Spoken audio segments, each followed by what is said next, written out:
haven't had coffee all day and it's like 2 in the afternoon. What is happening?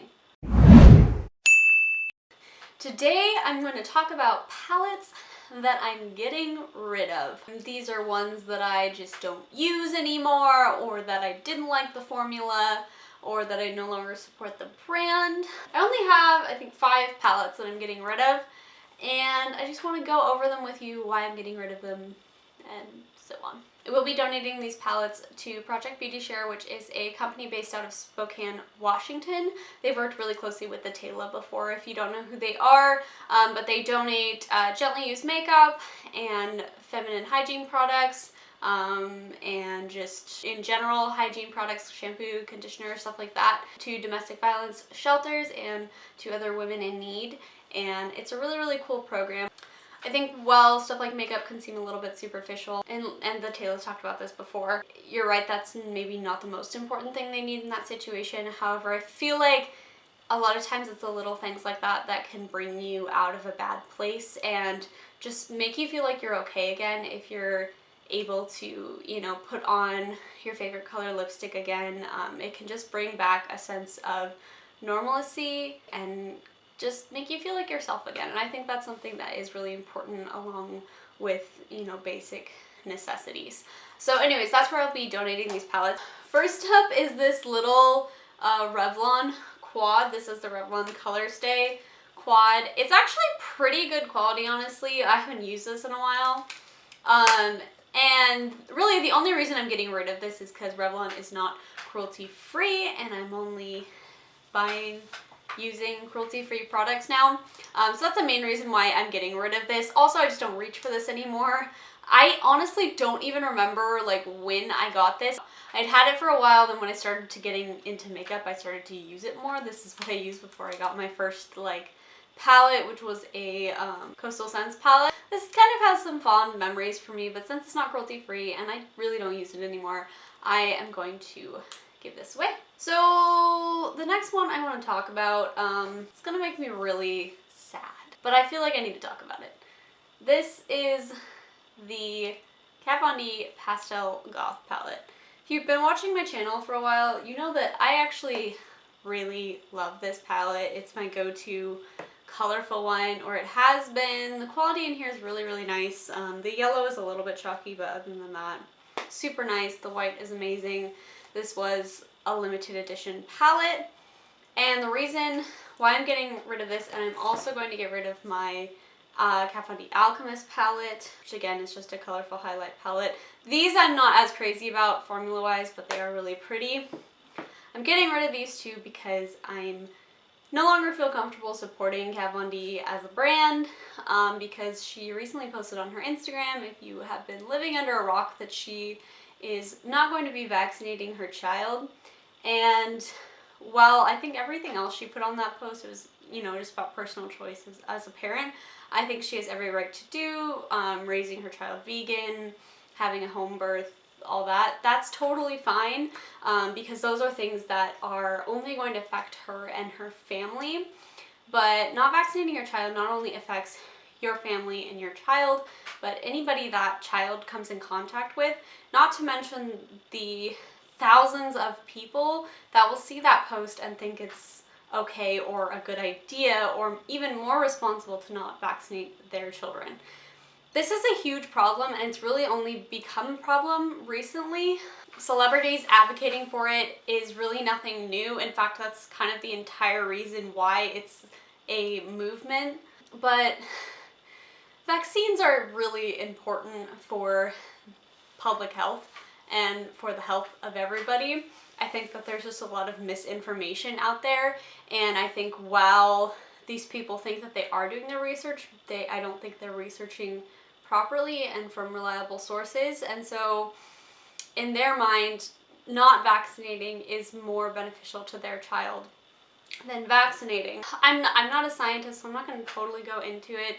I will link a SciShow video up here that Georgia Harris also posted on hers, which kind of talks about the anti-vax movement and why people have kind of fallen into this mindset. A big part of it is A, people don't understand how vaccines work, and B, we don't remember what it's like to live in a world where you could get a horrible disease like smallpox or measles or polio. We don't remember these things, but the side effects associated with vaccines, some of them are valid. Some people do have adverse reactions to vaccines. However, it's very, very rare. And then the other big thing is that vaccines cause autism, which there's no scientific evidence to support. And anyways, even if they do cause autism, that's still, I don't feel like that is worse than having your child die of a preventable disease. But the reason why we think that it is because we don't remember these diseases, because they've been pretty much eradicated because of vaccines. Like I said, I'm not a scientist, but this is just my understanding, what I've learned in school and what I've done as far as my own research, is that our bodies, when we catch a disease and fight it off, we build up a resistance to it.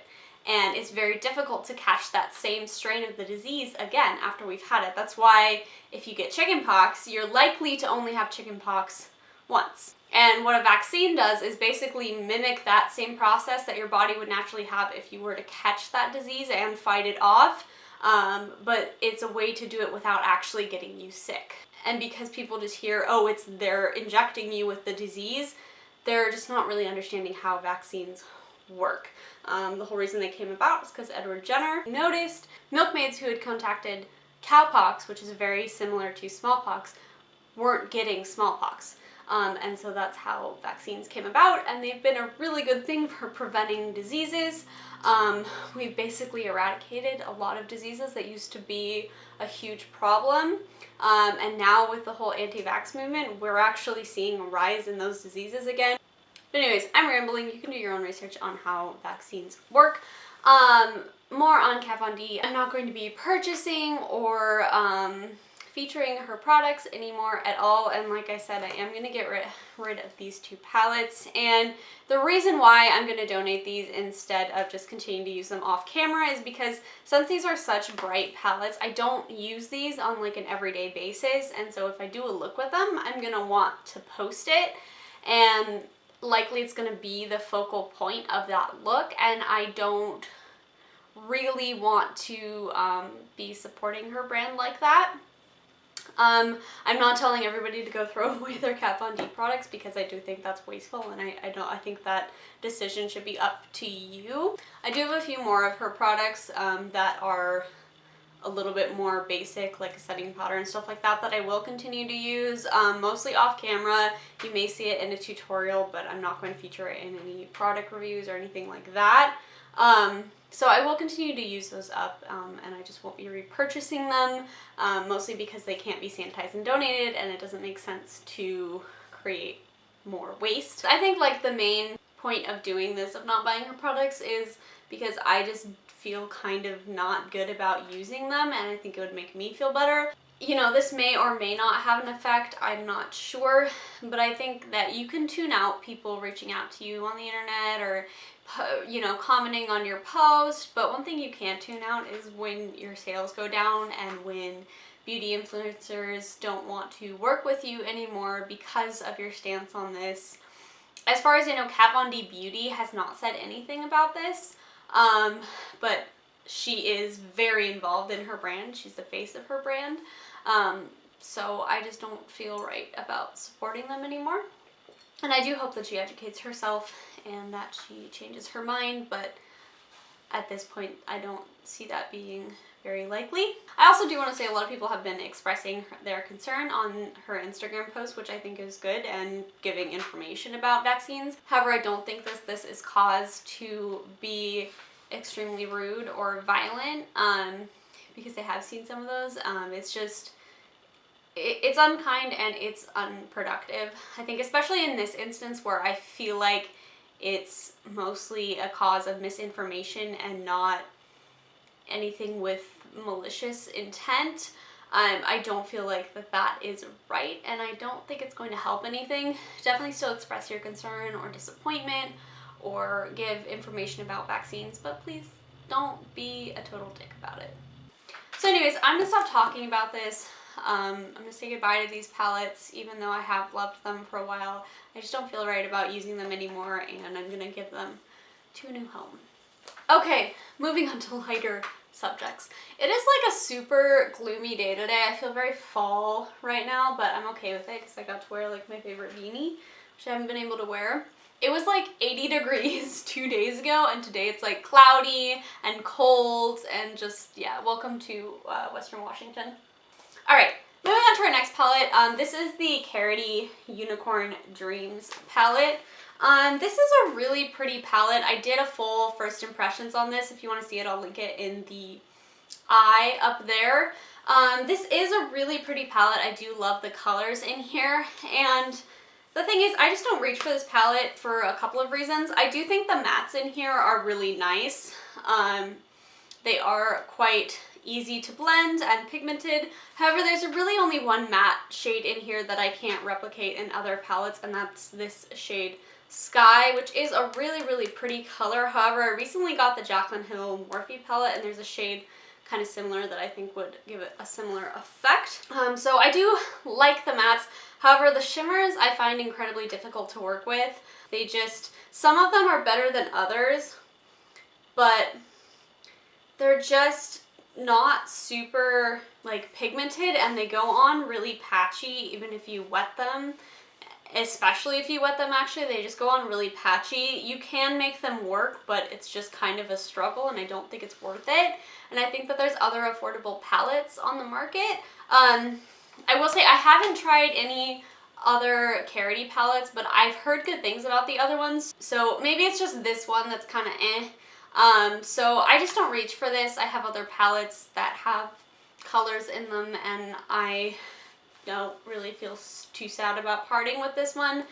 So I will be donating this one as well. Okay, last thing is this palette from Tarte. This is the Tarteist Pro palette. I have been trying to make this palette work for like a year. It is a little dinged up, so I hope that it's still okay to donate. I did hit pan on one of these shades here. I think it's still in good enough condition that somebody could get use out of this. I think the main problem is whenever I create a look with this, I really like it if I only use like 1 or 2 shades, but anytime I use more than that, it just looks really muddy on the eyes, and especially the cool tone shades can look really gray. The shimmers I also find difficult to work with. They do look really nice if you wet them or if you mix them in with an oil, but it's just a lot of time that you have to put into making these work, and I don't really love that.